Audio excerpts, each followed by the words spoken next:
Welcome to episode 38 of Speak Japanese in 5 minutes. Kei-sensei, after that peaceful morning in the park, I followed a recommendation to go up to the 53rd floor of a tower in Roppongi. Oh, a great area. It was incredible. I walked into this massive, silent space filled with avant-garde sculptures and light installations. It was a complete contrast to the neon noise of Akihabara. I felt like I was in a temple of modern culture. What do you call these galleries? Welcome back, everyone. Oh, Leo, you went to the Mori Art Museum. It's such a stunning place. In Japanese, we call an art museum a bijutsukan. Biyutsukan.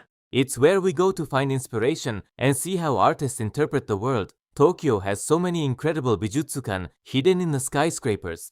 It really felt like a sanctuary. The silence was almost musical. Let's make sure our listeners can pronounce this word, because these buildings are everywhere in Tokyo. Of course, let's try. Close your eyes and repeat after me. Bijutsukan. There was this one room filled with giant, colorful canvases. I think they were oils, but the way the light hit them was just mesmerizing. I can picture it. I found myself standing in front of a single painting for probably 10 minutes, just completely lost in it. The colors were so vibrant, it felt alive. It sounds like you had a powerful experience with that E. In Japanese, the word for a painting, a picture, or even a drawing is simply E. E.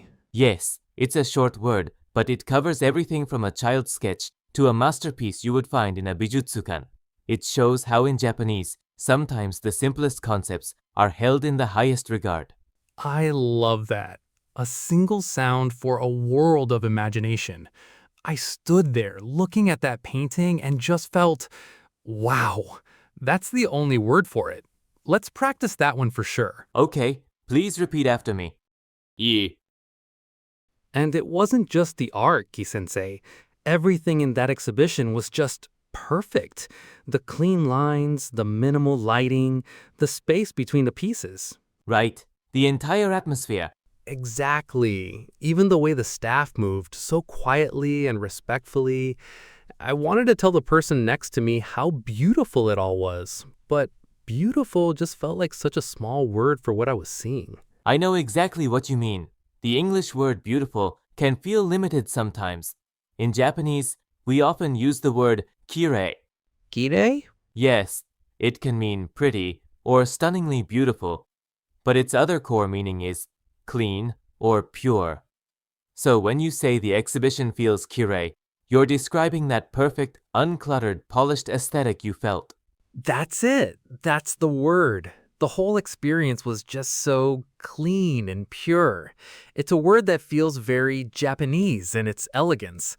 Let's repeat it for our listeners. With pleasure. The word for pretty or stunningly beautiful is kirei. What I really loved was how the whole show told a story. It wasn't just random art on a wall.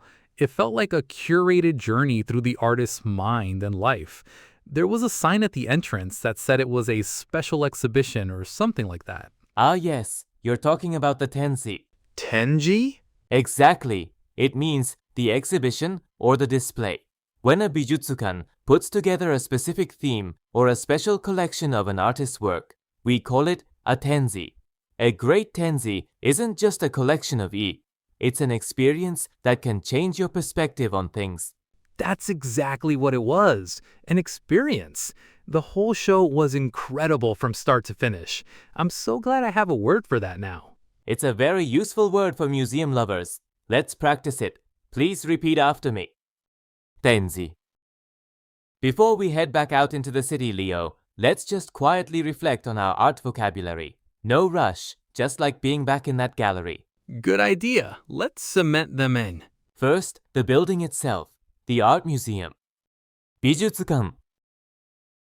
Next, what you see inside, a painting or picture. E. The feeling it gives you, beautiful and also clean. Kirei. And finally, the special show, the exhibition. Tenji. I left that art museum feeling totally refreshed. That one painting was just so perfectly clean and beautiful.